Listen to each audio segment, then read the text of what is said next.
오늘의 사연 시작합니다.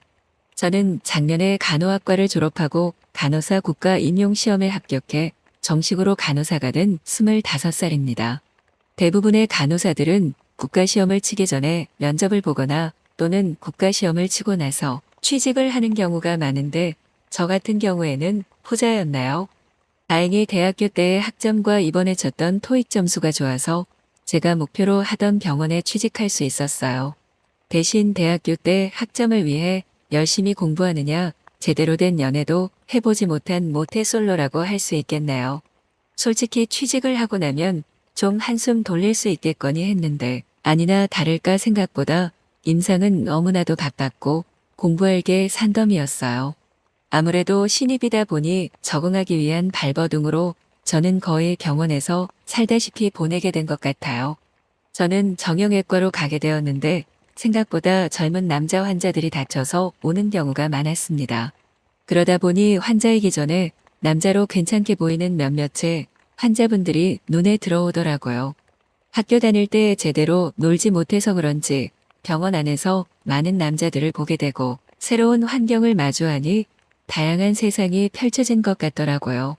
하지만 저는 공과 사를 구분하는 사람이기 때문에 겉으로는 임상에 충실하는 간호사처럼 보이도록 노력했고 그 아무도 제가 이런 마음을 품고 있을 것이라고 생각 못했을 거예요.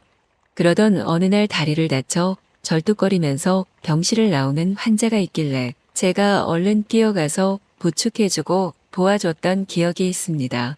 환자라서 그렇게 생각하면 안 되겠지만 정말 제 이상형에 가까운 남자 환자분이었어요. 저보다는 두세 살 많아 보이는 느낌이었는데 어딘가 불편해 보여 부축해줬더니 나중에 고맙다고 간호사 데스크로 오셔서 커피 한 잔 갖다 주시더라고요. 아무래도 연애 경험도 없고 모태솔로인 저로서는 이런 사사로운 감정들을 그냥 지나치기 어렵더라고요. 거기다 제 스타일의 환자분이다 보니 설레는 감정이 생길 수밖에 없더라고요. 직장만 아니었으면 연락처라도 물어보고 싶은 심정이지만 취업한 지도 얼마 안 된 저의 소중한 직장이기 때문에 차마 그럴 수 없는 현실이 안타까웠습니다. 일은 정말 힘들고 배울 것도 많았지만 그 남자 덕분에 매일 출근하고 싶은 생각이 들 정도로 피곤하지 않더라고요. 그 환자분과는 아침 회진할 때부터 보다 보니 아침에 막 일어난 후줄근한 모습들도 보게 되는 경우가 많지만 그래도 콩깍지가 제대로 씌어버린 제 눈엔 그 어떠한 모습이든지 여전히 멋있어 보였습니다. 그리고 식사를 하고 식판을 가져놓을 때마다 다리를 절뚝거리며 병실을 나오는데 그때마다 기회다 싶어 가서 부축해드리고 오늘 상태는 어떠냐며 말 한마디라도 더 붙이기 위해 저 나름의 노력을 했던 것 같네요. 한 일주일 정도 제가 쉬는 날 제외하고 얼굴을 매일 같이 보고 말도 하다 보니 정이라도 들었을까요? 이 남자 환자분도 처음에는 그냥 간호사처럼 저를 대하다가 온전히 제 착각일 수도 있겠지만 이제는 편한 동생 같은 느낌으로 처음보다 편하게 대하는 느낌이 들었어요. 한 번씩 가벼운 장난도 치고 보이면 반갑게 인사까지 하는데 속으로 엄청 행복한 기분이 들더라고요. 그러던 어느 날 데이번 출근이 아니라 이브닝 출근이어서 오후에 출근했었는데 이날도 바쁜 와중에 잠깐 병실 안을 슬쩍 보았더니 웬 여자 한 분이랑 웃으면서 이야기를 하더라고요. 일주일 넘게 가족 외에 아무도 면회를 안 오길래 여자친구는 없으신가 보다 라고 생각했는데 아니었나 봐요. 물론 병실 문을 열고 들어갈 수는 없었지만 예상치도 못한 모습을 발견하게 되니 저 혼자 속으로 무슨 기대를 한 건지 이런 제 자신에 대한 실망이 더 컸던 것 같습니다. 아프진 않았지만 망치로 세게 머리를 맞은 기분이 들었던 것 같아요. 그리고 제 마음 고스란히 접고 앞으로 제 일에 더 집중하기로 했습니다. 마음은 불편하고 신경 쓰이긴 했지만 여긴 어쩔 수 없는 제 직장이니까요. 몇 시간이 지나 복도에서 지나가면서 남자 환자분을 만났는데 저를 보면서 웃으면서 인사를 또 건네시더라고요. 저는 이날 가볍게 인사만 하고 바쁜 척 일하는 척 얼른 그 자리를 피했습니다. 제 차가운 시선을 느낀 건지 남자 환자분의 표정이 알게 모르게 당황한 듯한 기색이 느껴졌던 것 같아요. 그렇게 한 주를 보내고 멀리서나마 지켜봤는데 남자 환자분의 상태가 하루가 다르게 점점 좋아지는 느낌이 들더라고요. 속으로 정말 다행이다 싶었습니다. 그러던 어느 날 교수님들과 아침 회진을 도는데 남자 환자분의 상태를 보고 내일 퇴원해도 좋겠다는 이야기를 하시더라고요. 저는 이미 마음을 비운 상태이지만 마음 한켠에는 아쉬움과 씁쓸함이 남아있더라고요. 제 마음의 깊이는 생각보다 깊었다는 느낌이 들었던 순간이에요. 그리고 이러한 감정이 아직도 남아있다는 게 아직 신경이 쓰이는 마음은 여전했어요. 회진을 다 돌고 아침에 급한 업무들은 다 처리하고 간호사 데스크에 앉아서 숨을 돌리며 다음 업무를 체크하고 있었어요. 그 남자분이 저에게로 다가오면서 저 내일 퇴원해요 하면서 연락처를 달라고 하더라고요. 순간 당황했지만 축하드려요 하면서 기쁜 마음으로 메모지에 연락처를 드렸어요. 며칠이 지난 후 그 남자에게 연락이 왔어요. 술 한 잔을 하자고 하더라고요. 술을 먹으면서 그가 나에게 관심이 있었는데 쑥스러워 말을 못했다고 하더라고요. 그리고 퇴원하기 전날에 용기를 내어 연락처를 달라고 한 것이라고 말을 했어요. 저도 모르게 속으로 너무 좋아서 그 남자에게 입맞춤을 했어요. 저도 첫눈에 반했다고 하면서 속삭여 주었어요. 병원 안에서 서로 알게 모르게 감정을 느꼈다는 게 정말 신기하면서도 이런 우연이 있나 싶더라고요. 제가 관심 있던 사람이 나에게도 관심 있다는 게 너무 행복해서 그날이 잊혀지질 않아요. 술집에서 나와 그 남자의 손을 잡고 아늑한 장소로 가서 서로 끌어안고 입맞춤을 하면서 뜨거운 사랑을 했어요. 첫 남자의 정기를 받으니 나도 모르게 가슴이 뛰고 설레어서 미칠 것 같았어요. 그동안 모태솔로인 내가 멋진 남자와 이렇게 함께 사랑을 나눈다고 생각하니 여기가 꼭 천국 같았어요. 그 남자의 배에는 근육으로 단단하게 다져져 있었고 그 남자의 열정에 녹아들 수밖에 없는 시간이었어요. 몸과 마음을 다 주는 그날의 환희는 아마 결코 잊을 수 없는 날이었어요. 지금 2년째 사귀고 있는 그 남자의 매력은 시간이 지날수록 빛이 나고 있어요. 처음으로 선택한 남자가 이렇게 완벽하다니 너무 행복합니다. 그 남자의 집에 가면 나를 위해 항상 맛있는 요리를 해서 대접해주고 사랑한다고 속삭이면서 사랑해주는 그 열정에 늘 감사할 뿐이죠. 사랑은 정말 인간이 주는 가장 큰 기쁨이 아닌가 생각합니다. 몸과 마음으로 하는 완벽한 사랑은 건강과 희열을 주기에 충분합니다. 난 오늘도 그 남자를 보고 싶고 만나서 사랑을 하기 위해서 이쁘게 화장을 하고 몸을 단장하고 있습니다. 위대한 사랑은 역사를 남기기도 하니까요. 병원에서 만나 사랑을 하고 있는 이쁜 커플 이야기였어요. 오늘의 사연 시작합니다. 저는 올해로 30살 된 간호사입니다. 친구들처럼 연애도 하고 슬슬 결혼 준비도 해야 하는데 여전히 솔로로 지내고 있네요. 저는 대학병원에서 병동 간호사로 일하고 있어요. 밤낮 구분 없이 3교대로 근무를 하다 보니 남들처럼 평범한 연애를 하기가 힘들긴 해요. 그렇다고 병원 사람들이 연애를 못하냐고요? 그건 또 아니거든요. 이곳 병원도 사람 사는 곳이고 젊은 남녀가 하루 종일 함께 있는 곳이라 어느 순간 보면 눈이 맞아 연애도 하고 다들 결혼도 하더라고요. 그런데 저는 병원을 일터로 생각했고 공과 사를 구분하고 싶은 마음이 컸어 직장 동료들을 이성적으로 바라보지 않았어요. 그렇게 철벽녀처럼 딱딱하게 일만 하면서 지내던 어느 날 철옹성 같은 제 마음의 벽을 한순간에 무너뜨린 한 남자가 나타났어요. 그 남자는 사고로 다리를 다쳐 입원을 한 환자분이었어요.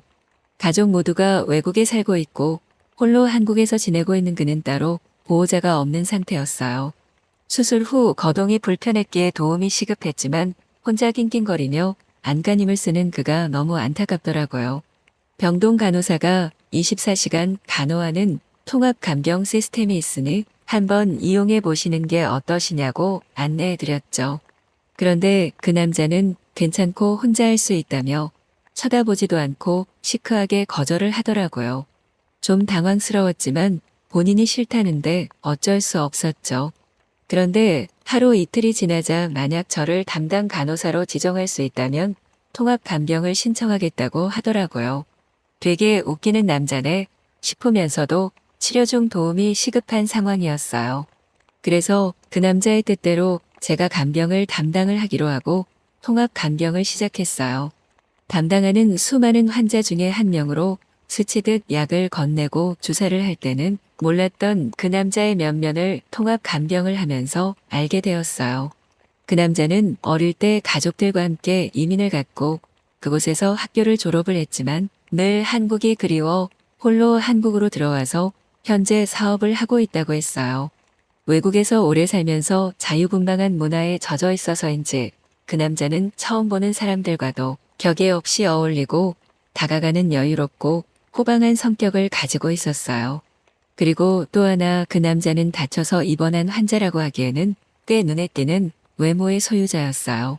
180cm가 넘는 큰 키에 적당한 근육질의 몸매, 뚜렷한 이목구비로 수많은 사람들 사이에서 단연 돋보였죠. 주변에 여자들이 꽤나 많고 눈도 엄청 높겠구나 싶더라고요. 그런데 의외로 그 남자는 털털하고 웃음도 많은 사람이었어요. 평소 잘 웃고 서글서글한 성격을 가진 사람이 이상형이었던 저는 그러면 안 되는데 자꾸 그 남자에게 마음이 가더라고요. 그 남자의 간병을 담당하면서 매일 수시로 만나고 소소한 이야기도 나누며 이제는 서로 농담도 건넬 만큼 친근한 사이가 되었어요. 평소 건강한 탓인지 그 남자는 수술 이후 빠르게 회복되고 있었어요. 처음에는 화장실을 가거나 씻을 때에도 도움을 필요로 했는데 이제는 스스로 다 할 수 있게 되었죠. 회복이 빠르다는 것은 그 남자와의 헤어질 날이 그만큼 빨리 온다는 뜻이잖아요. 괜히 하루하루가 아쉽더라고요. 매일 밤낮으로 보면서 알게 모르게 정이 들었나 봐요. 그러던 어느 날이었어요. 저는 여느 때와 다름없이 많은 환자들을 돌보며 바쁘게 병동일을 하고 있었죠. 약을 주고 주사를 하러 그 남자의 자리에 갔는데 자리가 비어 있더라고요. 꼭 시간을 맞춰 먹어야 하는 약이라 그 남자를 찾으러 다녔죠. 병동 복도와 화장실, 샤워실, 병원, 로비까지 다 살펴보았지만 그 남자는 온데간데 없었어요. 마지막에는 혹시나 하는 마음으로 비상구 계단으로 가보았는데 그 남자가 있는 거예요. 병원 곳곳을 다니며 애타게 찾다가 막상 그 남자를 만나니까 반가운 마음과 함께 바쁜 사람을 일부러 힘들게 고생시키는 것 같아 원망스럽기도 하더라고요. 얼마나 찾았는 줄 아냐고 왜 사람을 힘들게 하냐고 따지듯이 물었더니 그 남자가 저를 보고 피식 웃더라고요. 그러더니 갑자기 제 허리를 감싸며 넓은 그의 품으로 확 당기며 끌어왔는데 순간 심장이 멎어버리는 줄 알았어요. 고지어 제 눈을 빤히 보더니 입술에 뜨겁게 입맞춤을 하는데 무방비 상태로 그를 받아들일 수밖에 없었어요. 너무 강렬해서 몸이 스르르 녹아버릴 것만 같았거든요. 비상구 계단에서의 입맞춤 후 그 남자와 저는 자연스럽게 연인으로 발전하게 되었어요. 늘 바쁘게 돌아가는 병원에서의 연애가 처음이라 모든 게 낯설고 누가 알아볼까봐 불안하기도 했어요. 하지만 상남자인 그의 적극적인 리드로 그 남자와 저는 병원 곳곳에서 뜨거운 연애를 시작하게 되었어요. 병원에서의 연애는 정말 짜릿짜릿했어요. 누가 볼까봐 긴장하며 몰래 하는 사랑이 더 감칠난다고나 할까요?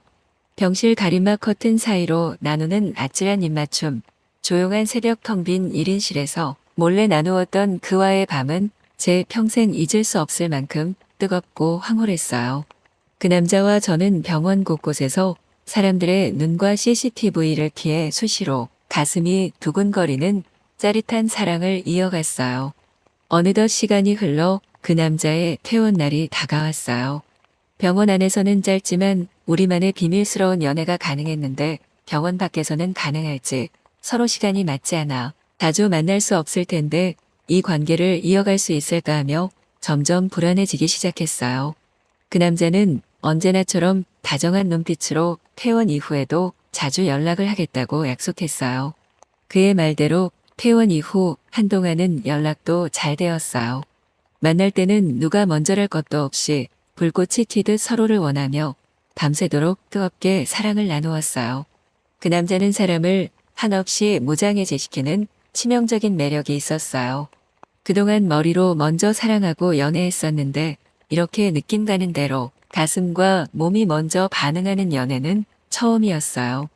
헤어나올 수 없는 늪에 빠지듯 그 남자에게 한없이 빠져들어 정신을 차릴 수 없을 지경이었어요.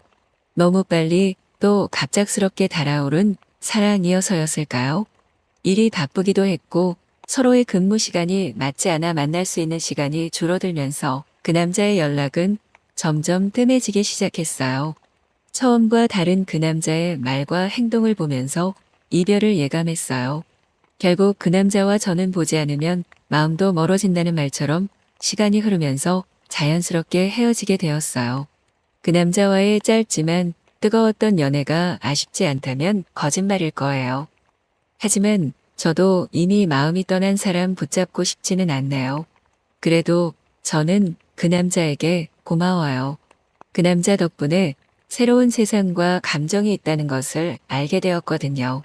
그동안 병원에서의 연애는 절대 아니라고 단정짓고 철벽을 치며 다가오는 남자들을 모두 뿌리쳤는데 이제는 아니거든요. 앞으로는 마음의 문을 열고 오는 남자 막지 않고 가는 남자 잡지 않으며 마음을 열고 자유롭게 연애해 보려고요. 오늘의 사연 시작합니다.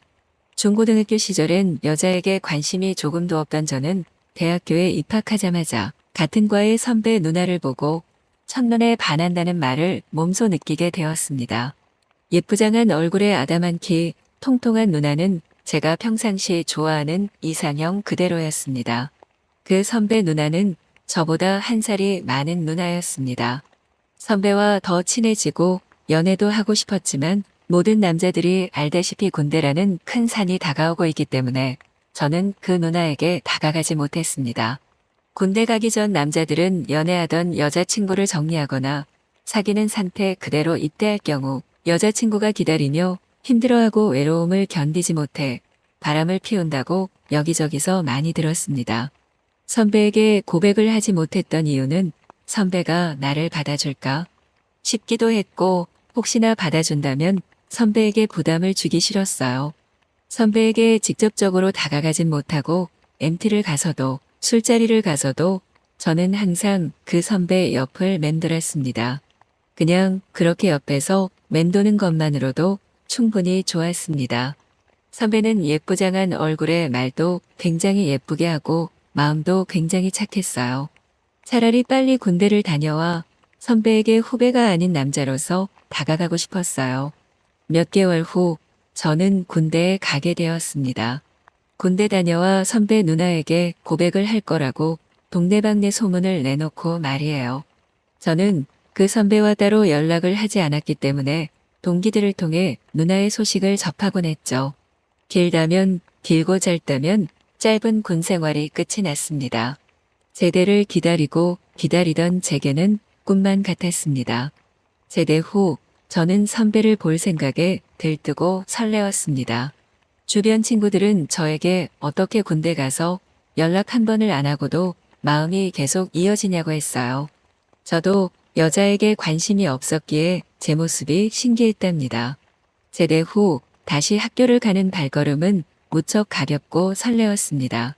그리고 인기가 많던 선배 주변엔 역시나 경쟁자인 남자들이 득실됐죠.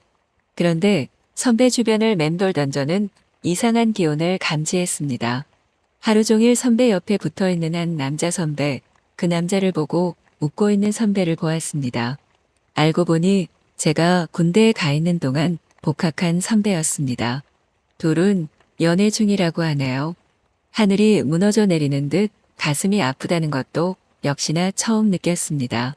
그땐 어린 나이에 패기로 골키퍼 있다고 고란 들어가냐 심정으로 포기하지 않았습니다. 하지만 둘이 눈앞에서 행복해하는 모습을 보니 속이 쓰렸습니다. 엎친 데 덮친 격으로 갑자기 힘들어진 가정 때문에 부모님뿐만 아니라 저도 금전적인 도움을 드려야 했습니다. 저는 학교를 졸업하지 못한 채 사회로 뛰어들게 되었습니다. 옆도 볼 시간 없이 바삐 살다 보니 선배를 자연스레 제 머릿속에서 잊혀져 갔고 가정에도 안정이 찾아와 그제야 주변이 보이기 시작했습니다.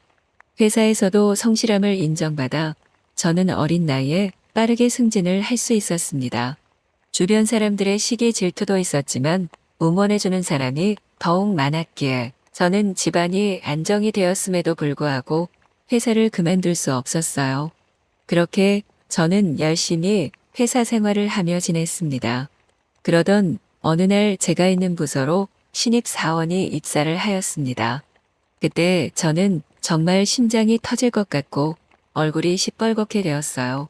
바로 신입 사원으로 들어온 사람은 첫사랑이었던 대학 선배였습니다.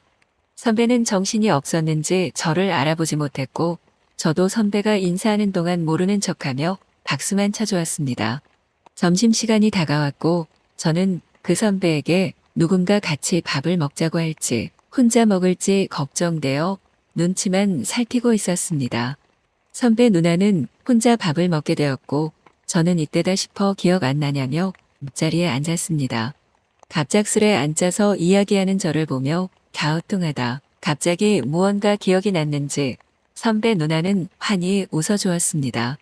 선배는 학교에서는 내가 선배였는데 여기선 네가 선배네 하며 웃어주었습니다. 그래서 저희는 호칭을 누나로 바꾸기로 하였고 누나는 첫 회사이기 때문에 긴장하고 떨렸는데 제 덕분에 위안이 된다고 하였습니다. 그렇게 오랜만에 본 누나는 역시나 예뻤고 대학생 때보다 더욱 성숙해진 모습이었습니다.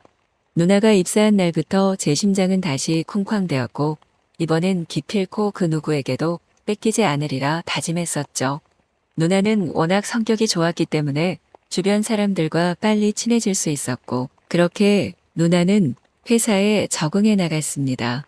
누나가 입사하고 2달이 지날 때쯤 저는 업무 실수를 하는 바람에 상사에게 크게 혼나는 일이 있었습니다. 평상시 실수를 해본 적이 없었기에 저는 자책을 하며 굉장히 힘든 하루였습니다. 그날 퇴근을 하려 터덜터덜 옷을 챙겨 입는데 누나가 저에게 다가와 아무런 말 없이 맥주 한잔 할래라고 하였어요. 저는 하루 종일 기분이 좋지 않았지만 누나가 먼저 그렇게 말해주어 안 좋았던 기분이 사르르 풀렸습니다. 퇴근 후 회사 앞 치킨집에 자리를 잡아 맥주를 마시는데 누나는 제가 상사에게 혼이 났던 이야기는 일부러 하지 않은 채 저를 웃겨주려 애썼습니다. 술을 잘 마시지 못하는 저는 맥주를 서너 잔하고 누나에게 대학 시절 얘기를 꺼냈습니다. 사실 많이 좋아했다고 군대 다녀와 누나에게 고백하려 했는데 연애를 하고 있어 힘들었었다고 말이에요. 근데 누나를 다시 만나 너무 좋다고 얘기했더니 누나가 웃어 보이는 거예요. 이때다 싶어 저는 누나에게 고백을 했습니다. 이제부터는 저를 만나보자고 말이에요. 그렇게 누나가 맥주 한 잔 먹자고 한 덕분에 저희는 연인이 되었습니다. 누나와 함께하는 회사 생활이 충분히 즐거웠지만 여자친구가 된 누나와 함께하는 회사 생활은 최고의 나날이었습니다. 여자친구는 제가 조금 늦게 퇴근하더라도 저를 기다려주며 퇴근길을 함께하고 퇴근 후 가끔은 맛있는 음식을 먹으며 데이트를 하곤 했습니다. 퇴근 후 여자친구를 데려다 주던 어느 날 여자친구는 집에서 밥을 먹고 가라며 저를 집에 초대해 주었습니다. 처음 가보는 여자 집이었기 때문에 너무 설레었습니다. 여자친구는 퇴근 후 힘들 텐데도 저에게 맛있는 저녁을 만들어 주었고 누나와 맛있게 저녁 식사를 하였어요. 저녁을 먹은 뒤 여자친구와 앉아 이야기를 하다가 웃는 모습이 너무 귀여워 보였고 누나에게 바짝 다가갔고 누나와 눈이 마주쳐 우린 그날 뜨거운 밤을 보냈습니다. 열정적인 밤을 보내고 나니 엔돌핀이 솟구치는 기분이었어요. 여자친구는 부끄러운지 저를 제대로 쳐다보지 못했어요. 그 모습조차 어찌나 귀엽고 사랑스러웠는지 지금도 그날 밤이 생생합니다. 그 뒤로도 저희는 함께 퇴근하며 밖에서 데이트를 즐기기도 하고 여자친구의 집에서 데이트를 하며 알콩달콩 만나고 있답니다. 대학 시절 처음 여자에게 눈을 뜨게 해주었던 첫사랑 누나였는데 몇 년 뒤 다시 만난 첫사랑 누나와 저는 같은 직장을 다니며 행복한 나날을 보내고 있습니다. 오늘의 사연 시작합니다. 고등학교 시절부터 친하게 지내던 한 친구가 있습니다. 공부는 잘하지만 얼굴은 예쁘지 않아 인기는 없던 친구. 반면 공부는 못하지만 얼굴은 반반에 인기는 많던 저였어요. 그래서 항상 우린 반반 섞였으면 좋겠다는 말을 많이 하였습니다. 저는 이기적이고 항상 제 뜻대로만 하고 자존심이 강한 아이였습니다. 친구는 그런 저에게 모든 걸 맞춰주는 착한 친구였어요. 제가 하고 싶다고 하면 모든 걸 같이 해주고 제가 먹고 싶은 게 있다고 하면 같이 먹으러 가주며 제가 갖고 싶은 게 있으면 본인이 아끼는 것인데도 저에게 주었어요. 저는 남자친구가 끊이질 않을 정도로 연애를 할 때 친구는 공부만 하느라 연애를 한 번도 하지 않았습니다. 성인이 되고 친구는 콤플렉스였던 눈과 코를 수술하고 제가 보아도 저보다 예쁠 정도로 너무 이뻐졌어요. 반반한 얼굴을 가진 제가 셈이 날 정도로 예뻐졌습니다. 그렇게 수술을 하고 얼굴이 자리를 잡더니 친구는 인기가 솟구쳤습니다. 고등학교 때는 친구와 둘이 거리를 거닐면 눈길이 저에게만 왔는데 친구가 성인이 되어 수술을 하고 난 뒤 저는 찬밥이 되었고 친구에게만 모든 눈길이 쏠렸습니다. 그런 친구가 부럽기도 했고 셈이 났어요. 그러던 어느 날 친구가 남자친구가 생겼다며 저에게 사진 한 장을 보내왔고 저는 깜짝 놀랐습니다. 저도 한 번도 그렇게 잘생긴 남자를 만나보지 못하였는데 친구가 보내준 남자친구 사진은 너무나도 잘생긴 남자의 사진이었습니다. 친구에게 거짓말을 하지 말라고 애써 부정하였고 친구는 저에게 진짜라며 함께 만나자고 하더군요.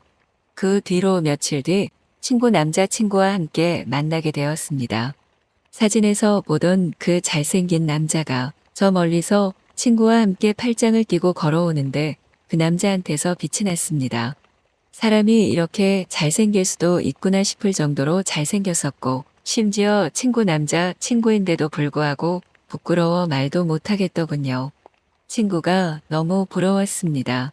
함께 밥을 먹으며 간단히 술 한잔을 하는데 이 남자 친구에게도 저에게도 매너까지 좋은 거예요. 잘생겼는데 매너까지 좋은 남자를 만나다니 신은 공평하다고 했는데 공평하지 못한 기분이었습니다.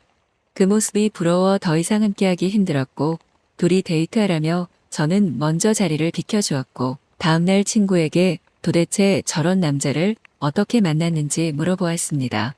친구는 그냥 혼자 길거리를 걸어가는데 그 남자가 연락처를 물어보았다고 하네요. 그냥 만날 인연이었나 봅니다. 그런데 친구와 굉장히 친한 사이인데도 불구하고 저는 친구를 소중하게 느끼지 않았나 봅니다. 어떻게 그 남자를 뺏을지, 어떻게 유혹할지를 고민하고 있는 저를 발견했습니다. 그런 저를 발견했을 때 저는 친구에게 미안한 마음이 들고 자책하면서도 친구는 고등학교 때도 그랬던 것처럼 저에게 양보할 거라고 생각했어요. 지금 생각해보면 정말 나쁜 여자였네요. 그렇게 저는 작전을 짜기 시작했고 친구의 남자친구를 우연히 만나는 것처럼 계속해서 그 남자 앞에 나타났습니다. 계속해서 보다 보면 정이 들고 얼굴이 익으면 왠지 제가 유혹할 수 있을 것 같다는 생각을 했습니다. 그런데 그 남자 쉽지 않더라고요. 한번 본 저를 알아보지도 못할 뿐더러 저에게 눈길조차 주지 않았습니다. 작전을 바꾸기로 하였고 친구를 이용하기로 하였습니다. 친구에게 술을 먹자고 자연스럽게 약속을 잡고 남자친구 이야기를 하다 보면 남자친구를 부르지 않을까 싶었거든요. 그렇게 친구네 집으로 놀러가 친구와 함께 술을 마시고 있던 중 친구는 남자친구를 불렀고 친구네 집에서 셋이 함께 술을 마시게 되었습니다. 첫 자리에서는 부끄러워 말도 제대로 못했지만 유혹하기 위해서 저는 제가 부릴 수 있는 모든 끼를 다 부렸어요. 친구는 제가 분위기를 띄운다고 생각했고 그 자리는 그저 신나고 즐거운 자리였습니다. 신나게 술을 마시다 보니 술을 잘 마시지 못하는 친구는 먼저 취하여 잠이 들었어요. 친구는 우리가 술을 마시고 있는 옆 소파에 누워 자고 있고 저는 친구의 남자친구와 함께 계속 술을 마셨습니다. 친구 남자친구도 술을 마셔서 텐션이 올라서인지 저와 함께 말장난을 하며 술자리를 이어갔습니다. 함께 술을 마시다 보니 둘 다 술 기운이 올랐고 저는 화장실을 다녀온 뒤 친구 남자친구 옆에 살며시 앉았습니다. 친구의 남자친구도 별다른 반응을 하지 않았고 옆에 앉아 계속해서 술을 마시며 약간의 스킨십이 오고 갔습니다. 옆에서 잠들어 있는 친구에게 미안했지만 저는 갖고 싶은 건 제가 가져야 하는 성격이기 때문에 어쩔 수 없었습니다. 근데 이 남자 제가 스킨십을 하니 처음엔 조금 어색해하는가 싶더니 피하질 않는 거예요. 갑작스럽게 분위기는 뜨거워졌고 친구가 소파에서 잠들어 있는데도 불구하고 친구의 남자친구와 저는 뜨거운 시간을 보내게 되었습니다. 친구가 혹시나 잠에서 깰까 싶어 눈치 보며 사랑을 나누었습니다. 사랑을 나눈 뒤 술상을 정리하고 있는 도중 친구가 잠에서 깨어났고 저와 친구 남자친구는 아무 일 없었던 것처럼 친구에게 잘 잤냐고 웃으며 이야기하였고 친구는 다행히 눈치채지 못하였습니다. 저는 술상을 정리해 준 뒤 친구와 인사를 나누고 집으로 가기 위해 나와 택시를 탔습니다. 집으로 가는 내내 친구 집에서 있었던 일이 머릿속에서 계속해서 떠오르고 생각났습니다. 죄책감이 들면서도 유혹에 성공했다는 것에 기분이 좋더군요. 그 후 친구 남자친구는 제 가슴에서 제 머릿속에서 떠나질 않았습니다. 그런데 얼마 지나지 않아 친구가 남자친구랑 헤어졌다며 저에게 술 한잔 사달라고 연락이 왔습니다. 친구와 술 한잔을 하며 친구가 남자친구와 싸우다가 헤어졌다며 너무 힘들어하는 모습을 보는데 그때 느꼈습니다. 제가 지금까지 얼마나 미친 짓을 하고 있었는지, 제가 지금까지 얼마나 친구한테 큰 죄를 짓고 있었는지 말이에요. 친구가 그 남자를 얼마나 사랑하고 좋아하는지 울며 이야기하는데 제가 다 눈물이 날 정도였습니다. 그때 그 일이 있었던 그때로 돌아가 있었던 일을 다 지워버리고 싶었습니다. 친구에게 지은 죄를 모두 지워버리고 싶을 만큼 너무 미안했습니다. 술을 잘 먹지 못하는 친구는 처음으로 제 앞에서 오바이트를 하고 꽐라가 될 만큼 술을 먹었고 다시 그 남자와 만나길 원해 전화를 걸어 매달리고 매달렸지만 결국 다시 만나지 못하고 헤어진 뒤로 한참을 힘들어했습니다. 저는 그 남자 덕에 친구에 대한 소중함을 느낄 수 있었고 지금까지도 친구와 저는 친한 사이로 지내고 있습니다. 저는 그 뒤로 더 이상 친구에게 시기 질투를 하지 않고 친구를 진짜 소중한 친구로 여기며 서로를 응원하는 사이로 지내고 있습니다. 친구와 저는 이제 슬슬 연애를 시작해 보려 합니다. 네 명이 함께 즐겁고 함께 행복한 그런 연애를 말이에요. 오늘의 사연 시작합니다. 안녕하세요. 저는 38살을 꽉 채운 화려한 골드미스이고 싶으나 그렇지 않은 현실판 노처녀예요. 부모님에게는 한숨이요. 친구들에게는 눈치꾸러기죠. 저도 이 나이가 될 때까지 시집을 못 갈 줄은 몰랐어요. 제가 이래봬도 음대 퀸타였거든요. 부모님의 적극적인 지원으로 음대에서 피아노를 전공했고 졸업하자마자 피아노 학원까지 차렸거든요. 친구들은 학원 강사나 기간제 교사를 전전할 때 저는 원장님 소리를 들었으니 콧대가 하늘로 치솟았죠. 자존감은 하늘을 찔렀지만 너무 어린 나이에 사업을 한 탓일까요? 세상 물정 몰라서 학원을 정리하기를 여러 번 반복했어요. 이번에는 정말 잘해보겠다고 마지막으로 부모님께 손 벌려 다시 시작한 학원이 어느덧 6년 차에 접어들고 있어요. 여러 번의 시행착오 끝에 이제는 동네에서 입소문도 타고 나름 자리를 탄탄하게 잡았죠. 학원 운영은 어느 정도 안정이 되었지만 그 사이에 나이가 훌쩍 들어버렸어요. 자존감이 하늘을 찌를 때는 웬만한 남자는 눈에 차지도 않았는데 이제는 소개팅은 고사하고 선자리마저 끊겨버렸답니다. 친구들은 다 결혼해서 알콩달콩 살아가는데 주말마다 할 일 없어 뒹굴거리는 자신이 초라하게 느껴지더라고요. 우울하고 신경이 예민해지기 시작했어요. 별일 아닌데도 급 흥분을 하게 되고 작은 말 한마디에도 괜히 위축되더라고요. 이게 바로 노처녀 히스테리라는 건가 봐요.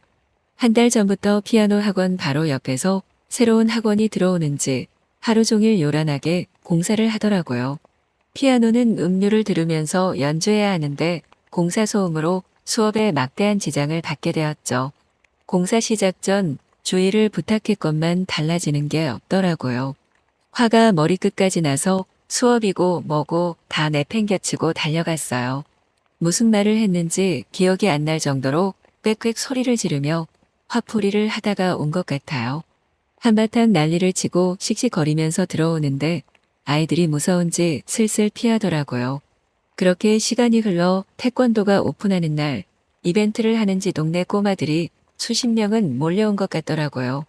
레크리에이션 강사까지 불러 종일 앰프를 켜고 방방 뛰기 시작하는데 머리가 핑그르르 돌 지경이었어요. 다시 한번 가서 본때를 보여줘야겠구나 하는 마음으로 태권도장으로 달려갔어요. 그런데 이게 무슨 일이래요. 만화 속에서 튀어나온 것 같은 날렵한 외모에 생글생글 웃으면서 다가오는 태권도 사범님을 보고 눈이 휘둥그레해졌어요. 태어나서 저렇게 잘생긴 사람은 연예인 빼고 처음인 듯해요. 무슨 일이시냐고 다정하게 묻는데 목소리도 어쩜 그렇게 묵직한지 첫눈에 반한다는 말이 무슨 뜻인지 처음으로 느낄 수 있었어요. 이 나이에 누군가에게 첫눈에 반하다니 기분이 묘하더라고요. 동네 꼬마들에게 그 사범님의 정보를 캐내기 시작했어요.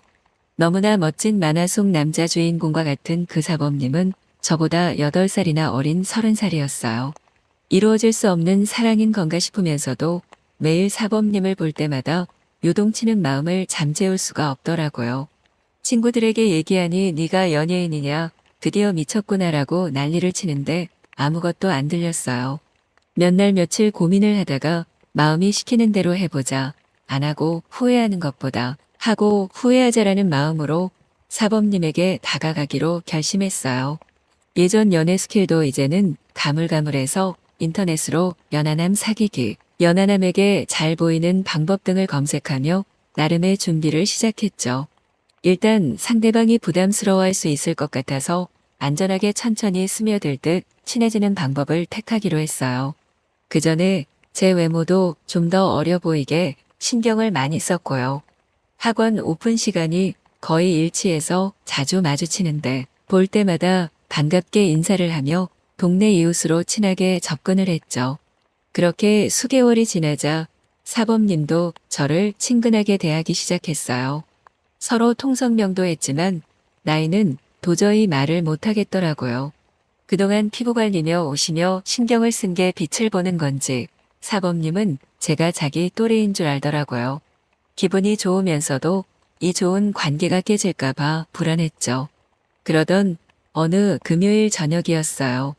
불금이라 다들 들뜨는 시간인데 조금은 허한 마음으로 일을 마무리하고 집에 가려고 하는데 사범님도 학원 문을 닫고 계시더라고요. 서로 인사를 나누며 돌아서려는데 사범님께서 이 근처에 맛집이 오픈했다는데 가보셨나고 묻더라고요. 노련한 노처녀는 그 멘트가 작업 시그널임을 직감했죠. 몰라도 안다고 무조건 오케이 했어요. 그렇게 사범님과 무려 100일 만에 마주하고 식사를 하게 되었어요. 사범님과 진지하게 대화를 나눠본 건 처음이라 긴장이 되더라고요. 대화를 나누면 나눌수록 젊은 나이에 사업을 일구는 마인드며 인성이며 나무랄 데가 없더라고요. 무엇보다 밝게 웃는 모습은 사람의 마음을 무장해제시키기에 충분했어요. 그날 2차로 맥주까지 마시며 즐거운 시간을 보냈어요. 사범님도 그 시간이 좋았는지 개인적인 연락처까지 주고받았고 꾸준하게 연락하며 가까워지게 되었어요. 연말이 다가오고 거리에는 캐롤이 울려 퍼지기 시작했어요. 마음이 싱숭생숭해지던 그때 사범님이 데이트 신청을 하더라고요. 근사한 호텔에서 식사도 하고 트리로 아름답게 물든 거리도 걸으면서 다른 연인들 못지않게 분위기를 내보았죠. 그러다가 사범님이 갑자기 꽃다발과 반지를 주며 고백을 하는 거예요. 그동안 저를 지켜보면서 너무 좋은 사람이라고 느꼈고 앞으로도 꾸준히 함께하고 싶다고 하는데 어쩔 줄을 모르겠더라고요. 마음 같아서는 너무 좋아 당장 사귀자고 하고 싶은데 나이를 얼버무렸던 게 마음에 걸려 망설였죠. 그랬더니 사범님은 천천히 생각해보고 말해달라고 하더라고요. 집으로 돌아와 어떻게 하면 좋을지 고민에 빠지기 시작했어요. 나이를 말했을 때 나에게 얼마나 실망을 할까 싶어 미안하기도 했고 지금의 좋은 관계가 깨질 것 같아 두렵기도 했어요. 빈이를 너무 생각하지 않았나 싶어 후회가 되기도 했고요. 몇 날 며칠 사범님의 연락을 피하며 고민하는 사이에 사범님은 애가 탔는지 피아노 학원 앞에서 매일 기다리는 거예요. 얼굴을 직접 보고 얘기할 자신이 없어서 고민 끝에 장문의 문자를 써서 보냈어요. 사범님과 함께했던 제 마음은 모두 진심이었지만 나이를 정확하게 얘기하지 못한 것은 정말 미안하다고 했어요. 헤어질 수도 있다는 생각으로 마음을 정리하며 문자를 보내고 그동안 뭐 한 건가 꿈을 꾼 건가 싶어 눈물이 나오더라고요. 몸살이 오면서 며칠 동안 학원에 나가지 못했어요. 사범님의 답장도 없었고요. 자포자기하는 심정으로 다시 학원에 나갔는데 학원에 꽃다발과 편지가 배달되어 있더라고요.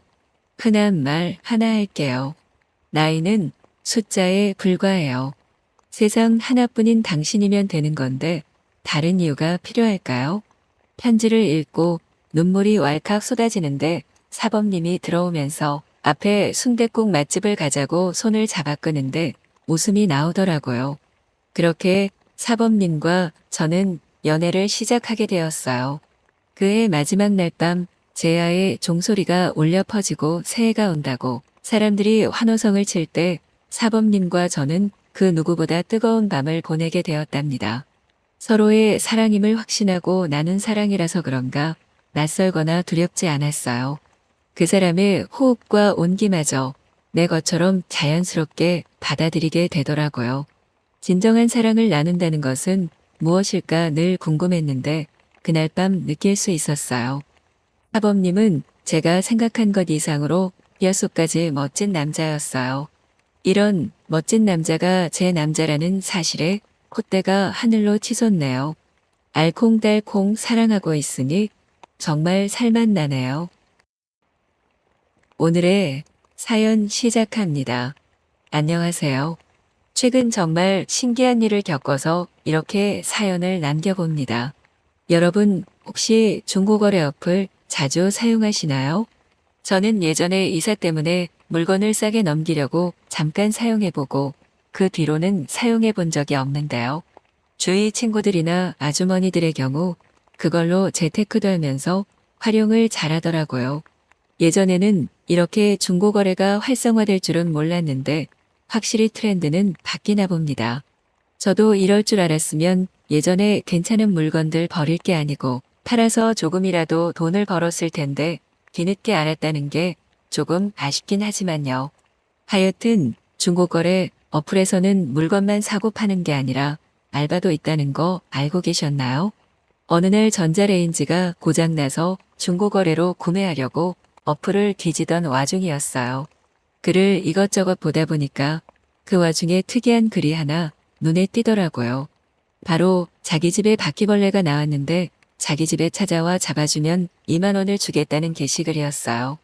저도 사실 잘 몰랐던 부분인데 이렇게 중고거래 어플에 작업일에 같은 글도 올라오나 보더라고요.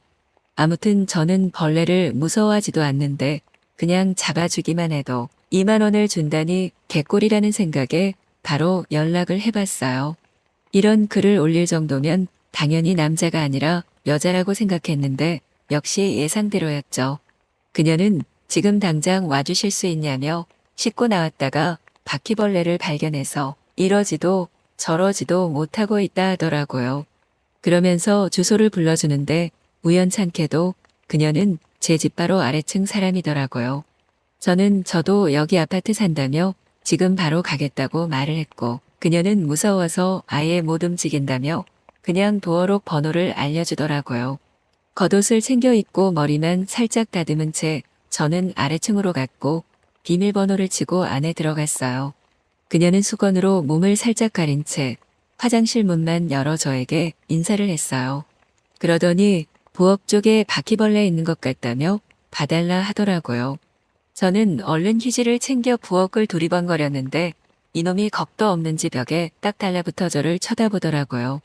어디 벌레 놈이 겁도 없이 밖에 나와 있나 싶어서 얼른 순발력 있게 확 휴지를 갖다 댔는데 이 바퀴벌레 놈이 역시 날쌔긴 한 건지 휙 도망갔어요. 그러면서 화장실 쪽으로 바퀴가 가니까 그녀가 깨악 소리를 내며 화장실 밖으로 뛰쳐나오더라고요. 그러면서 그녀의 몸을 가리고 있던 수건이 스르륵 풀어져서 그만 그녀의 몸을 보고 말았어요. 그녀는 너무 당황하면서도 바퀴벌레가 무서운 건지 제 뒤로 쏙 숨었고 저는 얼른 화장실 안으로 들어가 공지에 몰린 바퀴벌레를 드디어 잡을 수 있었죠. 변기에 벌레를 버리고 나와보니 그녀는 어느새 다시 수건으로 몸을 가리고 있었고 살짝 눈물을 글썽이며 고맙다고 계좌번호를 불러달라 했어요. 아무렇지 않은 척 계좌번호를 불렀고 그녀는 약속대로 2만 원을 입금해 줬어요. 저는 바로 위층 사니까 언제든지 또 불러달라고 말하며 집을 나섰죠. 사실 그녀 앞에서는 혹시 그녀가 너무 민망해할까봐 티를 안 냈지만 오랜만에 보는 여성의 아름다운 굴곡은 제 눈앞에서 떠나지 않았어요. 너무 작지도 크지도 않은 적당한 크기의 빵빵함은 탐스러워 보였죠. 게다가 살짝 물기에 젖어 윤기가 도는 옷빛깔, 피부도 되게 예뻤어요. 얼굴은 쌩얼에다가 머리를 위로 올려놔서 사실 그렇게 예쁜 것 같진 않았는데 그럼에도 자꾸 그녀가 생각났죠. 외적으로 봤을 때 그녀와 저는 나이 차이가 별로 안 나는 듯 보이기도 해서 속으로 또 연락이 왔으면 좋겠다 생각하고 있었어요. 그런 제 음흉한 생각을 하늘이 알았는지 그 뒤로 그녀가 다시 벌레 잡아달라고 연락을 주는 일은 없더라고요. 아무튼 그렇게 평범한 일상을 보내던 와중 엘리베이터를 타고 내려가는데 어디서 많이 본 얼굴이 엘리베이터에 타더라고요. 분명 마주친 것 같은데 뭔가 애매해서 그냥 살짝 목례만 하고 들어가는데 그녀가 저를 알아본 듯이 반갑게 인사를 하더라고요. 저 아래층 사는 사람이라며 그동안 어떻게 지내셨냐고 물었죠. 저는 그때서야 이분이 그때 그 벌레 잡기 의뢰를 준 그녀라는 걸 깨달았어요. 그때는 별로 안 예쁘다고 생각을 했었는데 엘리베이터에서 꾸민 그녀를 보니까 그녀는 꽤 미인에 가까웠어요. 이목구비도 뚜렷하고 시원한 이마 라인과 쌍꺼풀 있는 눈이 똘똘하게 예뻤죠. 그러면서 문득 그녀의 라인이 생각이 나면서 살짝 민망해져서 어색함을 느끼며 그녀의 물음에 답을 하는데 금세 1층에 도착했어요. 저는 어디 가시는 길이냐 물었고 그녀는 친구를 만나기로 했는데 갑자기 친구가 펑크를 내서 이왕 꾸민 거 카페나 갈까 하던 참이었다며 혹시 시간 괜찮으면 같이 가지 않겠냐 그러더라고요. 그때 별일이 다 있었는데 제대로 인사도 못 드린 것 같다며 맛있는 커피 한 잔 대접해 주겠다 그랬어요. 저도 시간이 남아돌아 운동이나 하려고 했던 참이어서 당연히 좋다고 대답했어요. 그렇게 우리는 카페에서 이런저런 얘기를 나누는데 그녀는 의외로 저보다 한 살이 많은 누나더라고요. 그때도 살짝 느꼈지만 역시 그녀는 퇴활한 성격에 웃으며 이런저런 얘기를 했고 저는 밝은 그녀의 모습에 어느새 그녀에게 빠지는 듯한 느낌을 받았죠. 아무튼 그렇게 재밌게 이야기를 하다 보니 시간이 조금 흘렀고 저는 누나의 번호를 물어봤어요. 누나는 기쁜 듯이 번호를 알려줬고 그 뒤로 저희는 계속 연락을 하고 지냈어요.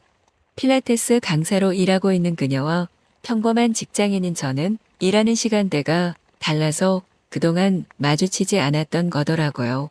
아무튼 계속 카톡을 하면서 얘기를 하니까 누나의 명랑한 매력에 점점 빠져들었죠. 그러던 어느 날 퇴근 후 누워 유튜브를 보고 있는데 누나한테 전화가 왔어요. 진짜 미안한데 지금 자기 집에 와줄 수 있냐고. 바퀴벌레는 아닌 것 같은데 이상한 벌레가 있다며 무섭다 그러더라고요. 저는 지금 간다고 말하고 얼른 아래층으로 갔는데 누나가 비밀번호 저번이랑 똑같다고 그냥 들어오라 했어요. 이 여자가 위험하게 비밀번호를 아직까지 안 바꾸다니 뭐라 한 소리 해야겠다 다짐을 하며 안에 들어가 얼른 벌레를 잡았어요. 생긴 건 못생겼는데 바퀴벌레처럼 잽싸지 않아서 쉽게 잡았죠. 저는 장난스레 누나한테 이번에는 3만 원 달라고 말을 했는데 그녀가 의외의 말을 했어요. 그럼 그거 대신 다른 걸로 주면 안 되냐며 은근슬쩍 저에게 다가왔죠. 저는 은근히 저를 도발하는 그녀가 참 귀엽게 느껴졌고 저보다 키가 훨씬 작아 아래에서 쳐다보는 그녀를 웃으며 쳐다봤어요.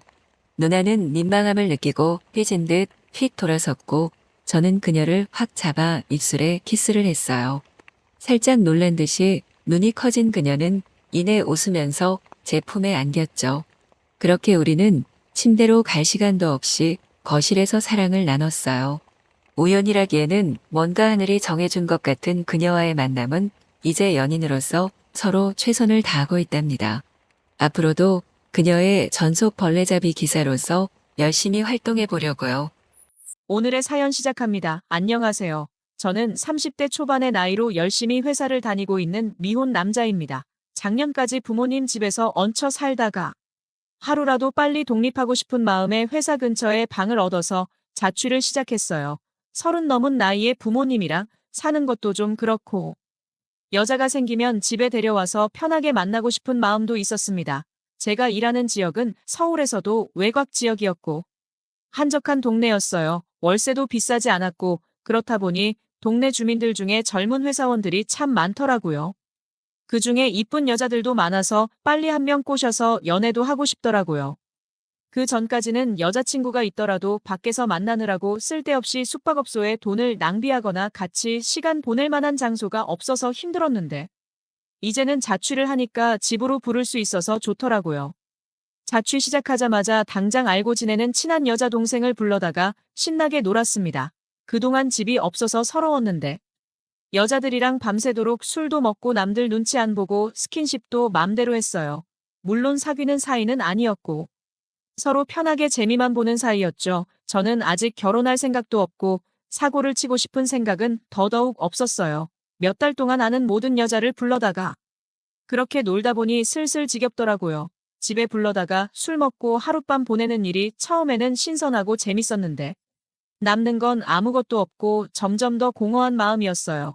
이제는 이런 짧은 관계는 다 정리하고 진지하게 만남을 갖고 싶었습니다. 하지만 주변에 아는 모든 여자들은 클럽이나 헌팅포차 같은 곳에서 만난 즐기기 위한 사이뿐이라서 이미 볼장 다 본 여자들과는 사귀고 싶지 않았어요. 진심으로 마음에서 우러나오는 진지한 만남을 원했습니다. 그러는 중에 얼마 전에 제 옆집으로 새로운 사람이 이사를 왔어요. 워낙 자주 사람들이 들락날락했기 때문에 별 신경을 쓰진 않았습니다. 이사하는 날 짐 옮기며 왔다 갔다 하는 걸 보니 제 나이 또래의 여자가 새로 이사를 오는 것 같았는데 그때까지만 해도 그냥 그런가 보다 싶었어요. 계단 지나가다가 슬쩍 봤는데 그냥 조금 이쁜 편이구나 생각하고 말았습니다. 그렇게 그날 이후로 옆집 여자랑 자주 마주치게 되었어요. 제가 사는 원룸이 엘리베이터가 없어서 계단으로 걸어 다녀야 했는데 그러다 보니 같은 층에 사는 사람들이랑 자주 마주치곤 했습니다. 옆집 여자는 저와 비슷한 나이거나 조금 어려 보였어요. 그때 이사할 때는 화장기 없는 모습으로도 괜찮게 생겼구나 싶었는데 옷을 쫙 빼입고 출근할 때 화장을 한 모습을 보니 진짜 미인이더라고요. 키도 163 정도의 딱 좋은 키였고 몸매도 살짝 살집이 있고 글래머 느낌이라 너무 좋았습니다. 제가 먼저 친해지고 싶어서 인사를 했고 그 여자도 웃으면서 인사를 받아줬어요.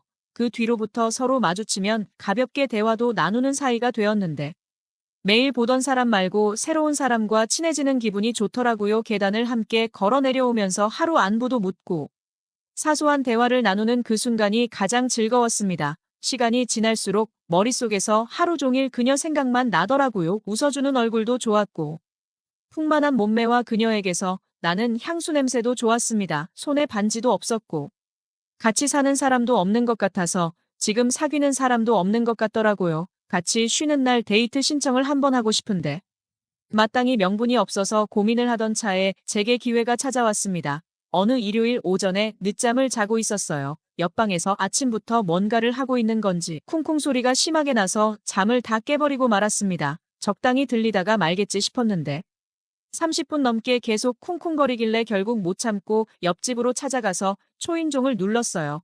얼마 시간이 지나고 문이 열렸는데 편하게 입은 그녀가 나왔습니다. 손바닥만한 짧은 추리닝 반바지에 배꼽이 슬쩍 드러나 보이는 헐렁한 티셔츠를 입고 있었는데 뭘 하고 있었던 건지 머리에는 땀이 송골송골 맺혀 있더라고요. 아침부터 뭐 하세요? 제가 좀 도와드릴까요? 제가 물었더니 자기 때문에 잠 깼냐면서 미안하다고 했습니다.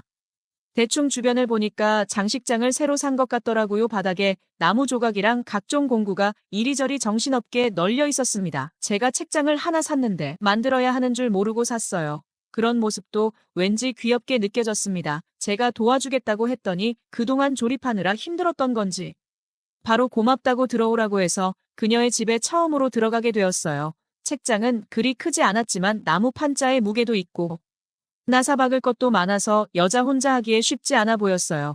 저는 원래 뭔가 만들고 조립하는 걸 좋아해서 금방 쉽게 할 수 있었습니다. 그녀도 저를 도와줬고 30분 만에 책장을 완성시킬 수 있었어요. 엄청 좋아하더라고요. 그녀가 웃는 걸 보니 저도 기분이 좋았고 저는 다시 집으로 돌아가서 다시 잠을 자려고 했는데 그녀가 그냥 보내기 미안하다고 점심 사줄 테니 같이 먹자고 했습니다. 그때 시계는 11시가 조금 넘은 시간이었고 저도 땀을 좀 흘렸고 그녀가 씻고 화장하려면 시간 오래 걸릴 것 같다면서 자기 집에서 배달 음식을 시켜 먹자고 하더라고요. 그래서 중국집에 탕수육 짜장 세트를 시켜놓고 같이 밥을 먹었습니다. 밥을 먹으면서 생각해보니 제가 집으로 여자를 부른 적은 많았지만 여자의 방에 찾아가 본 건 그때가 처음이었어요. 여자 방은 확실히 남자 방이랑은 다르더라고요. 냄새도 안 나고 귀엽고 아기자기한 물건들이 많았습니다.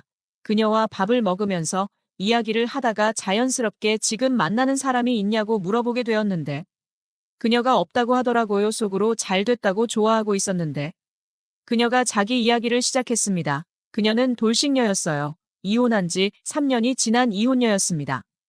20대 초반 이른 나이에 결혼해서 5살짜리 딸도 하나 있었어요. 사진까지 제게 보여줬는데 그녀와 똑같이 생긴 딸은 너무 귀여웠습니다. 하지만 3년 전에 남편과 이혼하고 지금은 전 남편이 딸을 키우고 있다고 하더라고요. 자기가 남편에게 큰 잘못을 했다고 말하는 그녀의 얼굴이 조금 슬퍼 보였어요.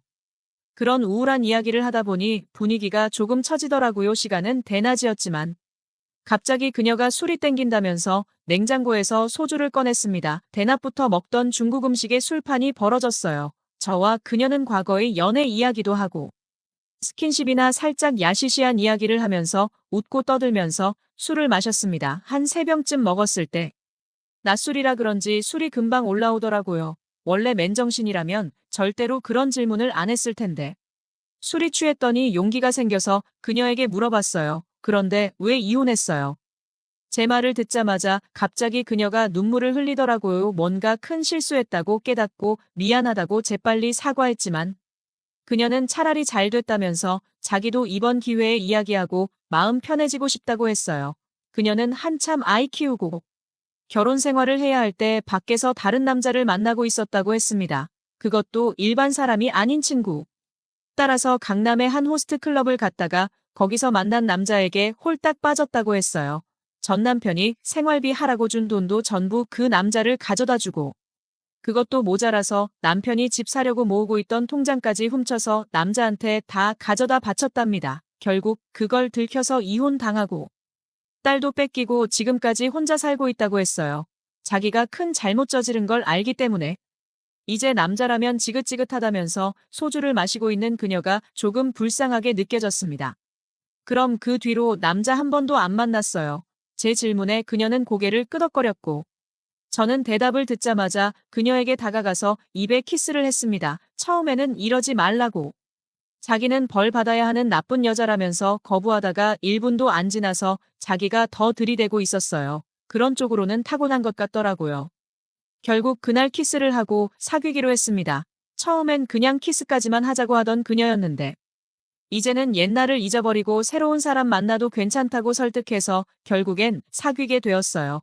3년 동안 남자를 못 만난 것에 대한 한을 푸는 것처럼 그녀는 매일같이 퇴근하고 우리 집으로 들어왔습니다. 사귀면서 데이트를 해야 하는데 밖에 나간 적이 한 번도 없네요. 항상 집에서 배달 음식 시켜 먹고 어느 정도 배가 부르면 바로 키스부터 시작이었어요. 솔직히 지금까지 여자를 만나면서 이 정도로 잘 맞는 사람은 처음인 것 같아요. 애딸린 이혼녀이건 아니건 전혀 중요한 게 아니더라고요. 아직은 사귄 지 얼마 안 지났기 때문에 우리가 어디까지 갈 수 있을지는 몰라도 만약 시간이 지날 헤어진다고 해도 다른 여자 만나기 쉽지 않을 것 같습니다. 그녀와 함께 있는 시간이 너무 즐겁고 행복하네요. 제 이야기는 여기까지입니다. 끝까지 들어주셔서 정말 감사드립니다. 다들 행복하시고 좋은 하루 보내세요. 구독, 좋아요 잊지 않으셨죠?